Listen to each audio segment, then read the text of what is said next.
So good morning students. So in last class we have discussed about your various types of motors, then rotational and translational motion, and we have also derived some equations which is related to your rotational and translational motion. Now in this class we are going to discuss about your load equalization. So one question arises in our mind that what is load equalization and why it is required. So in this chapter, load equalization means we need to operate the motor or machine as per our load demand. Suppose a machine is connected for a specific work, or a motor is connected for a specific work, and during the starting of the motor, or when the load is implemented or load is applied to the motor shaft, during that time the static torque is very high, and when the static torque is very high, then the current flowing through the armature winding will increase, and due to the increased armature current, the heating of the armature coil will increase gradually. And if that motor is frequently starting and frequently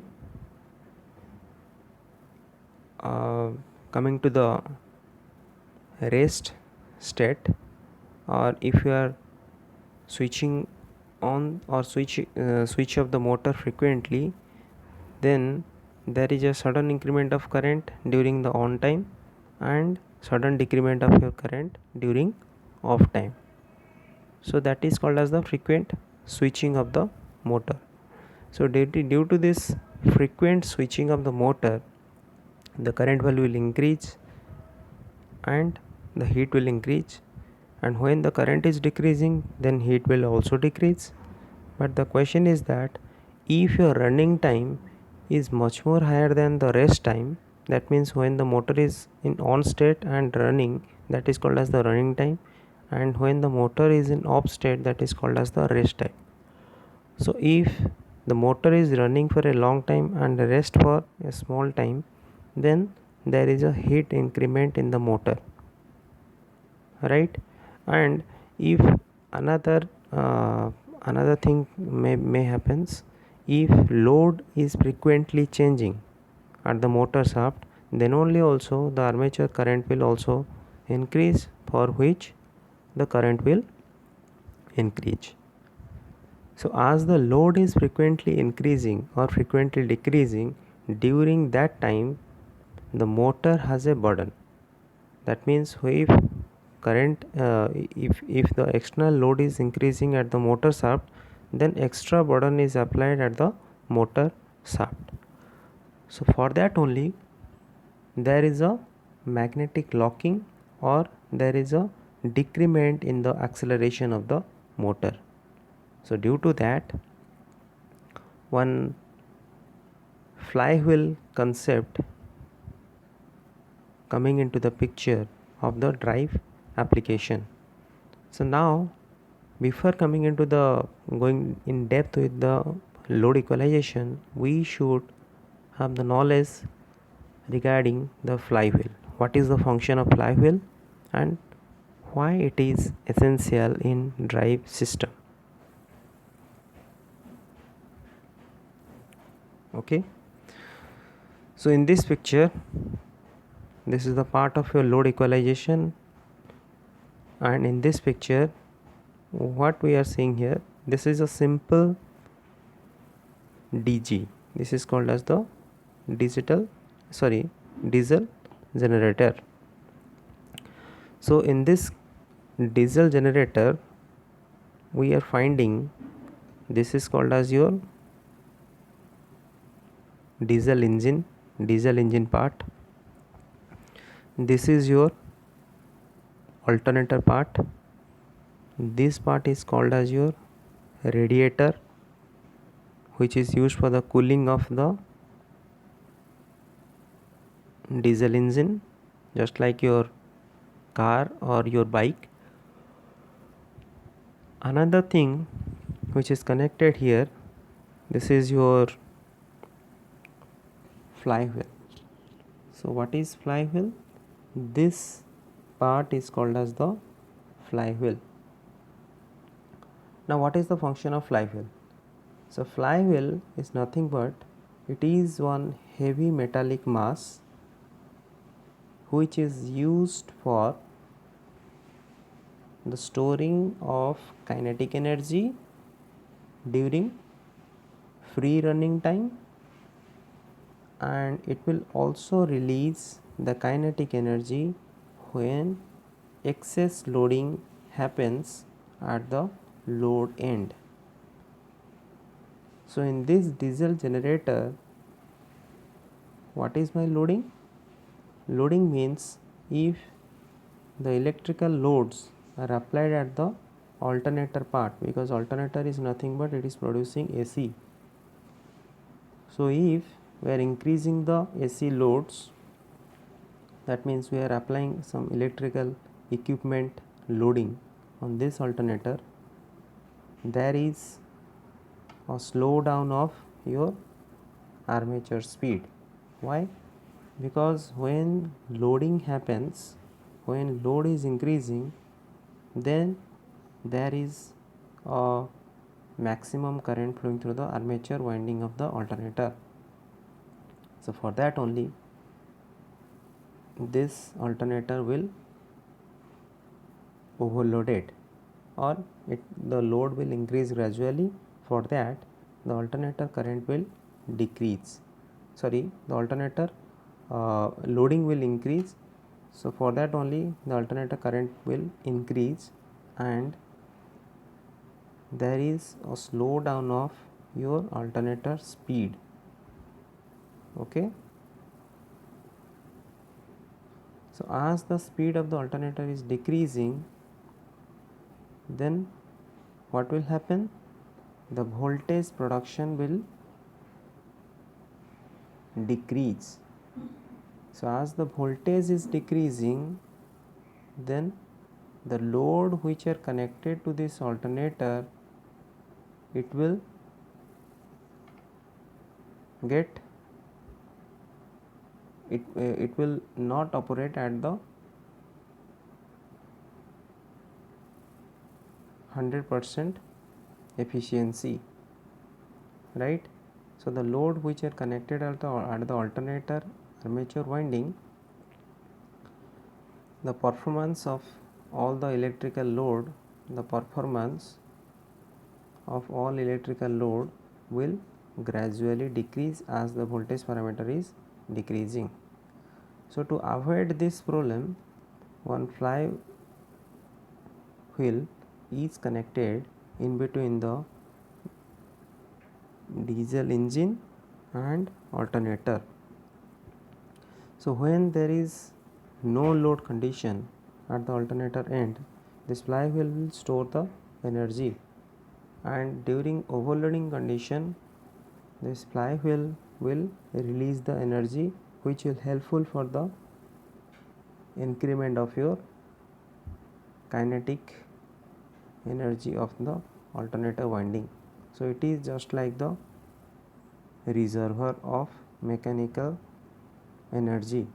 So during no load condition, this flywheel will store the kinetic energy. During full load condition or overload condition, this flywheel will release the kinetic energy to the alternator. So this is all about your flywheel. Now coming to the next one. So in load equalization, so this is one picture in figure A. What we are seeing here, this is the torque this is the torque, and this figure shows the torque and time graph. Okay, so in load equalization, when the starting torque is applied, then this is the value of your torque with respect to the time. So this is called as the heating time, because torque is increasing means current is increasing, that's why heating time. The temperature of the machine is increasing, that's why this is called as your heating time. And at this point the load torque is decreasing, and the load torque is decreasing up to this end, so the temperature of your alternator is decreasing, for which this is treated as the cooling time, because the heat which is generated at this end, it is now decreasing up to this, so the temperature will and the temperature which is stored in the machine, it is now uh, radiated to the atmosphere. Again the same loading is applied, so the temperature is again increasing, so this is called as your running time. This is called as your, or it may be treated as the full load condition. It is called as the part load condition. If you will decrease the load permanently, or if sudden loading is applied for this time, and again the load is decreased to zero state, then it will decrease the temperature of the machine at this point, and again it is at the zero level. But it is the uh, theoretical concept, but if you will go for the practical concept, then ultimately the temperature of the machine will decrease in this way. So it is a, if this is the temperature, then temperature will decrease this way. Again there is a rest time, again the maximum torque is applied, again the temperature will achieve, again the temperature will decrease, again it will increase, and it will sustain for some time, again it will decrease. So this is the graph of your loading condition. So what we are seeing here,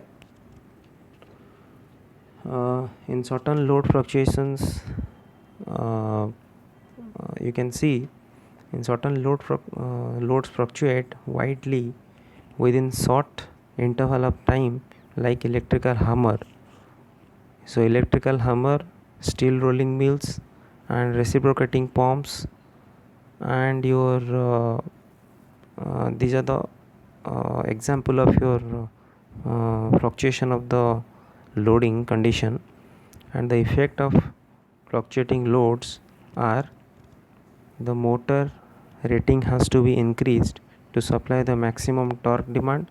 So for this type of frequent loading, just like your electrical hammer, steel rolling mills, and reciprocating pumps, the motor torque has to be increased to supply the maximum torque demand. Again it draws during due to this frequent loading, it draws pulsating current from the supply, so there is a line voltage fluctuations, and loads which are connected to the same lines are affected. It is necessary to smoothen out the load fluctuations. That means if this type of loads are connected in a transmission line or in a distribution line, then during this load fluctuations there is a voltage dip or voltage swell in the transmission line or your distribution line. And if this is a three-phase system, and this is my neutral terminal, if a load or if a fluctuating loads are connected at R phase, this is R phase, Y phase, and B phase. If one fluctuating load is connected at R phase, so during that fluctuation the voltage will increase or decrease. And due to this voltage fluctuations, if other loads are connected to the same phase, then this voltage increment or decrement will directly affect the other load which is connected to the R phase.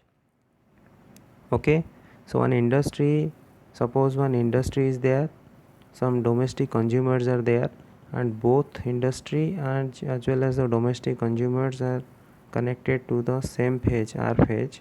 And if the industry is having several number of your fluctuating loads, so due to these fluctuating loads there is a voltage fluctuations in the transmission line at the R phase, and due to these fluctuations these domestic consumers are affected. So to avoid this problem, so if you have frequent voltage fluctuation at your household devices, then ultimately your lifespan of the household devices will get deteriorated. That means the lifespan will decrease. So to avoid this consequence, the flywheel is coming into the picture also. So when there is a voltage fluctuation in the at the frequent loading conditions, then the flywheel which is connected, it is a heavy metallic mass, the flywheel which is connected at the motor end, that will supply the extra amount of kinetic energy to the motor, for which there should not be any voltage fluctuations, right? So what is the flywheel that we have already discussed? So it is necessary to smoothen out the load fluctuations during that excess loading or during the frequent loading. So it is achieved. How to smoothen out the load fluctuations? It is achieved by mounting the flywheel on the motor shaft during light load interval. The motor draws more energy than required by the load. Thus, that means the surplus energy which is stored as the kinetic energy in the flywheel, that we have already discussed. And when the kinetic energy is required during the excess loading, that flywheel will supply the energy to your motor shaft. Now this is the variation in this slide. The variation of the load torque and the motor torque is shown in figure A that we have seen in the previous figure. Now this is the calculation of the moment of inertia of the flywheel. And one important thing is that when flywheel is not connected to the system, then the moment of inertia is very low. Okay, moment of inertia is very low. But if the flywheel is connected to the system, then the moment of inertia will increase gradually, right?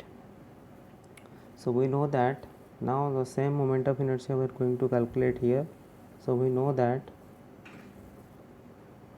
capital T is equal to load torque plus J d omega m by dt, this is called as the fundamental torque equations, and d omega m by dt is equal to this one.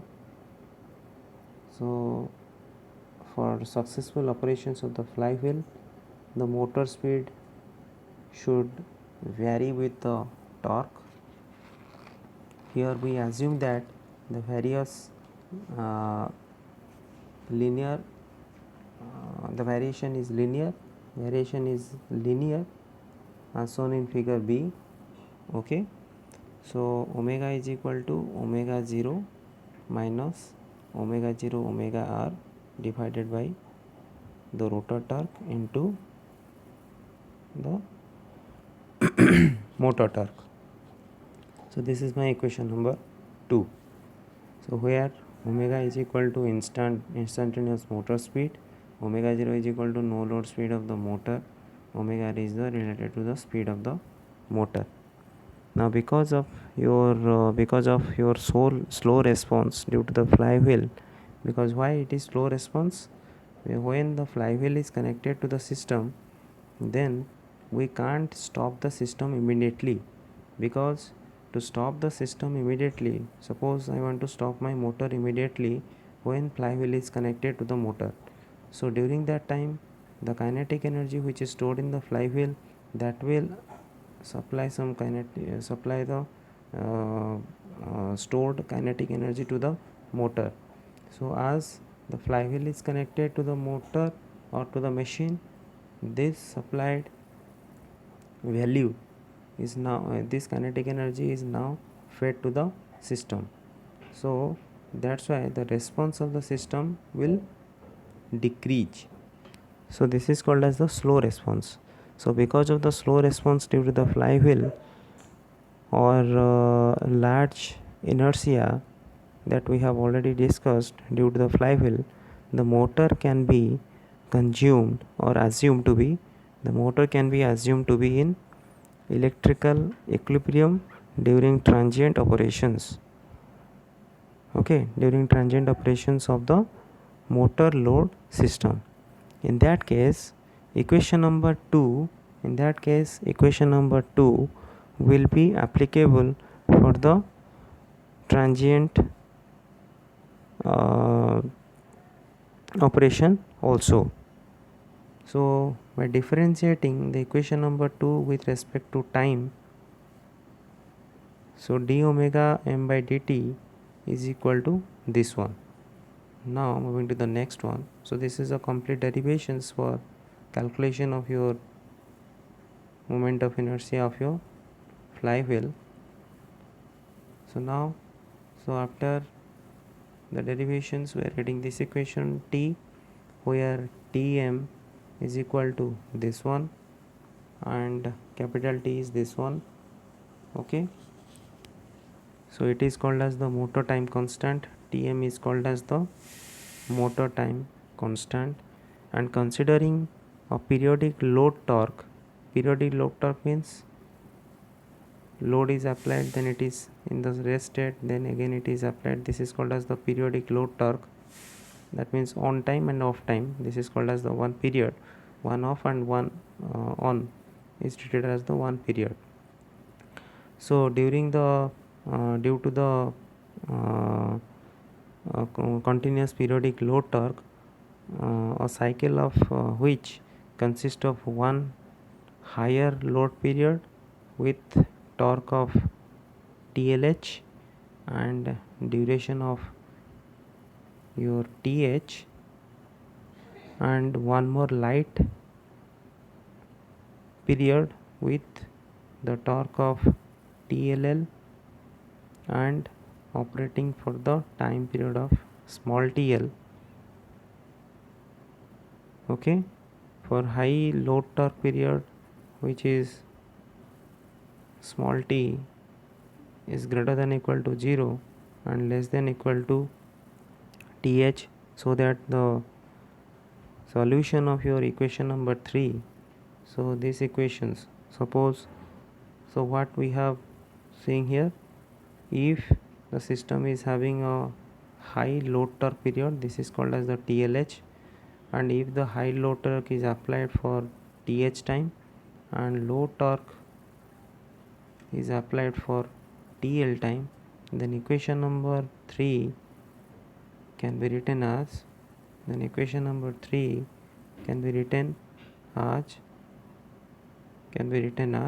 this one. Okay, so instead of your due to the high loading and low loading, this equation can be written.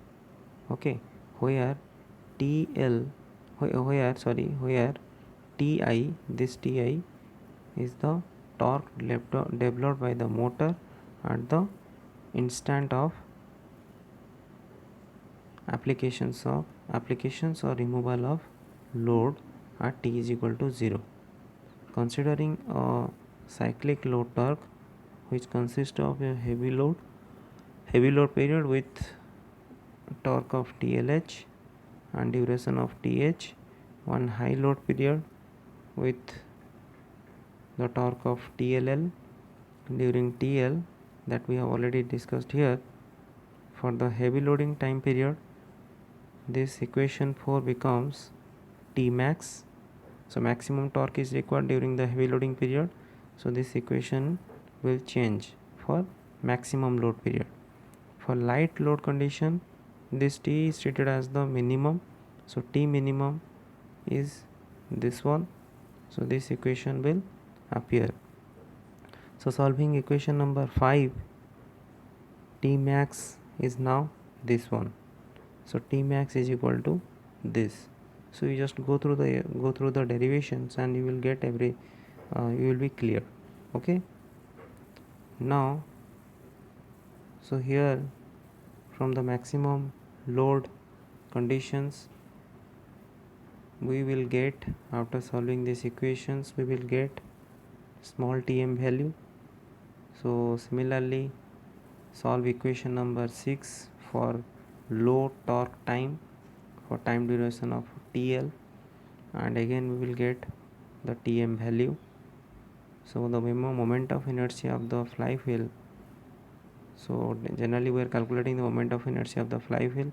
So moment of inertia of the flywheel, J is equal to this one or J is equal to this one. Okay, so these are the two equations for your heavy load condition, for your light load conditions.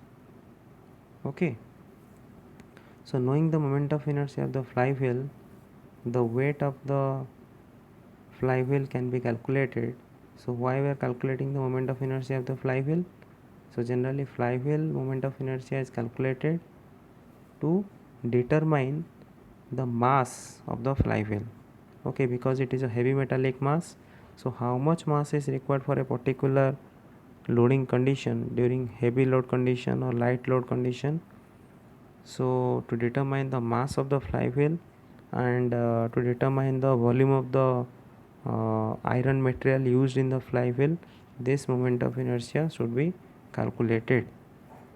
So how it can be calculated? If the moment of inertia is known and the weight of the flywheel is in kg, then the radius of the flywheel is in capital R. If the radius is capital R, then we can calculate the mass of the flywheel. Okay, so this is one example, this is one problem. You just go through the problem and you will be clear several things. And next one, this is another questions. So in this case also you will get some moment of inertia, how the moment of inertia of the flywheel is calculated. So you just go through these two problems and you will be more clear. Okay, so today is what we have discussed. We have discussed about your flywheel concept,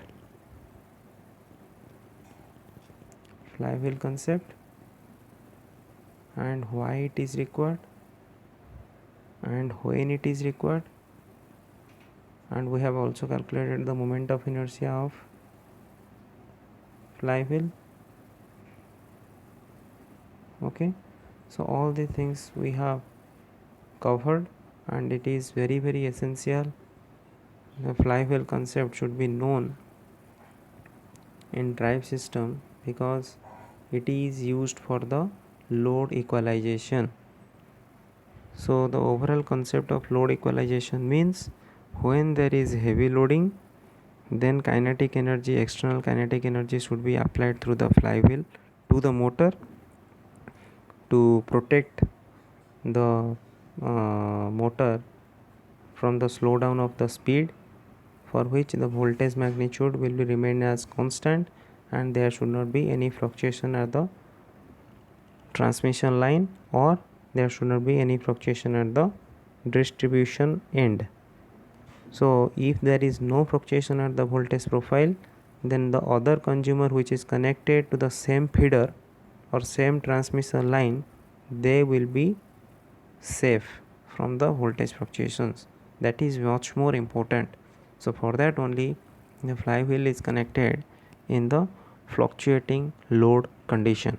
This is the main advantage for which we are going through this flywheel concept, and we have calculated the moment of inertia of the flywheel to determine the mass of the flywheel and to determine the performance of your flywheel when heavy loading or low loading is applied to the system. And one more thing, The main disadvantages of this flywheel is that if flywheel is connected in a system, then the response of the system will decrease. The moment of inertia of the system will increase. Okay, so response means we can't frequently stop or start the system. Okay, because flywheel is connected, so whenever we'll start the system or stop the system, during starting, this flywheel will store the kinetic energy, so we can't achieve the rated speed frequently if flywheel is connected in the motor shaft.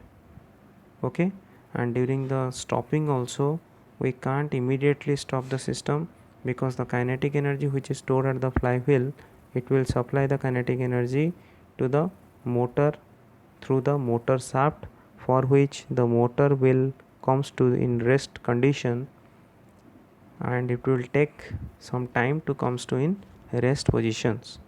So this is called as the sluggish response, or it is called as the slow response. So immediate starting and immediate stopping is not possible if the flywheel is connected in the system. Okay, and that's why also the moment of inertia of the system will increase. Okay, so this is all about your load equalizations, and in our next class we shall discuss about the heating and cooling time constant.